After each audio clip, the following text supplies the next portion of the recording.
আমার আন্তরিক সালাম এবং শুভেচ্ছা জানাই। আজকের এই ইফতার মাহফিলে আমরা সকলে একসাথে এখানে সমবেত হইতে পেরেছি, এটার জন্য আল্লাহর কাছে অশেষ শুকরিয়া। আমরা আপনাদের কাতারে নেমে এসেছি, আমরা নতুন একটি রাজনৈতিক দল গঠন করেছি, কারণ আমরা মনে করি জুলাই গণ অভ্যুত্থানের যে আকাঙ্ক্ষা, সেই আকাঙ্ক্ষার জন্য আমরা কারো উপর নির্ভর করতে চাই না। সেই আকাঙ্ক্ষা বাস্তবায়নে আমরা নিজেরাই মাঠে নেমে সেই দাবি বাস্তবায়ন করতে চাই। আজকে আমার পূর্ববর্তী বক্তাগণ কথা বললেন, শহীদ পরিবারের সদস্য বৃন্দ এবং আহতরাও কথা বললেন। সবার কথা থেকেই আমরা স্পষ্ট হয়েছি যে আমাদের এই মুহূর্তের জরুরি দাবিটা কি। আমরা সবাই বিচার এবং সংস্কারের কথা বলছি।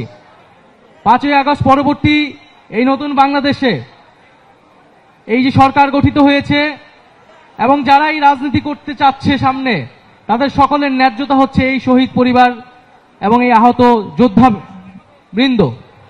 ফলে তাদের মনের আকাঙ্ক্ষা কি সেটা আমাদের সকলকে বুঝতে হবে। আজকে দেশে শত শত মামলা হয়েছে, এই শহীদ পরিবারের সদস্যবৃন্দগুলো মামলা করেছে, শেখ হাসিনা এবং আওয়ামী লীগের খুনিদেরকে আসামি করে মামলা করা হয়েছে। যদি এর বিচার ছাড়াই আরেকটি সরকার চলে আসে, তাহলে কি নিশ্চয়তা আছে যে আওয়ামী লীগকে আবার পুনর্বাসিত করা হবে না এই বাংলাদেশে? ফলে অবশ্যই বাংলাদেশের রাজনৈতিক দলগুলোকে, সরকারকে পরিষ্কার করতে হবে আওয়ামী লীগের ফয়সালা কি হবে। আমরা মনে করি 5ই আগস্ট বাংলাদেশের জনগণ আওয়ামী লীগের বিরুদ্ধে রায় দিয়ে দিয়েছে। বাংলাদেশে আর আওয়ামী লীগের রাজনীতি, এই ফ্যাসিস্ট রাজনীতির আর কোনো জায়গা হবে না, হবে না, হবে না। ফলে আমরা বলবো যে আমাদেরকে বলা হচ্ছে যে আমরা নাকি নির্বাচন পিছানোর রাজনীতি করছি।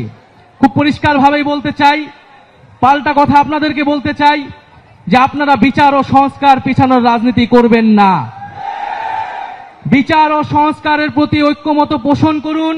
নির্বাচন আমরা আপনাদেরকে করে দিতে সহায়তা করব। ফলে সরকারকে বলবো দ্রুত বিচার ও সংস্কারের রোডম্যাপ ঘোষণা করতে হবে। কত দিনের মধ্যে কোন প্রক্রিয়ায় আমরা দৃশ্যমান বিচার কার্যক্রম দেখতে পারবো এবং দৃশ্যমান সংস্কার আমরা বাস্তবায়ন করতে পারবো, সেটার সুস্পষ্ট রোডম্যাপ অবিলম্বে ঘোষণা করতে হবে। এবং আমি বলবো যে এই বাংলাদেশে আমাদের প্রধান উপদেষ্টা ডক্টর মোহাম্মদ ইউনূস, তাকে আমরা আমন্ত্রণ জানিয়ে, আহ্বান জানিয়ে সরকারের প্রধান উপদেষ্টা করেছিলাম। অন্যান্য উপদেষ্টাবৃন্দ রয়েছেন, সেনা প্রধান রয়েছেন, তারা প্রত্যেকেই কিন্তু কমিটমেন্ট দিয়েছিলেন যে মানুষের জানমালের নিরাপত্তা এবং বিচারের দায়িত্ব তারা নিচ্ছেন। ফলে এই কমিটমেন্ট থেকে কিন্তু তারা দূরে সরে যেতে পারবেন না, জনগণের সামনে কিন্তু তাদেরকে দাঁড়াতে হবে। ফলে আমরা কিন্তু কড়ায় গন্ডায় জবাবদিহিতা নিব যে আমাদের বিচার কতটুকু আদায় হলো, আমাদের সংস্কার কতটুকু আদায় হলো।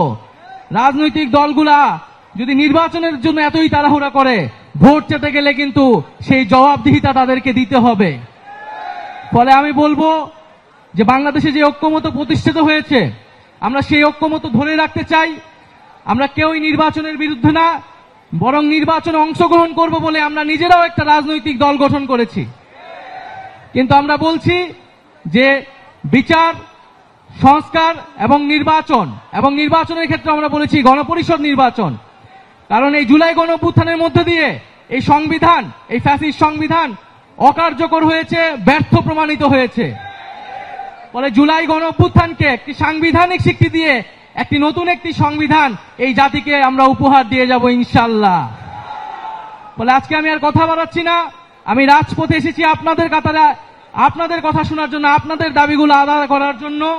আমাদের দেখা হবে, কথা হবে, আর আমরা সবাই যার যার জায়গা থেকে আইন শৃঙ্খলা বাহিনীকে সহায়তা করব।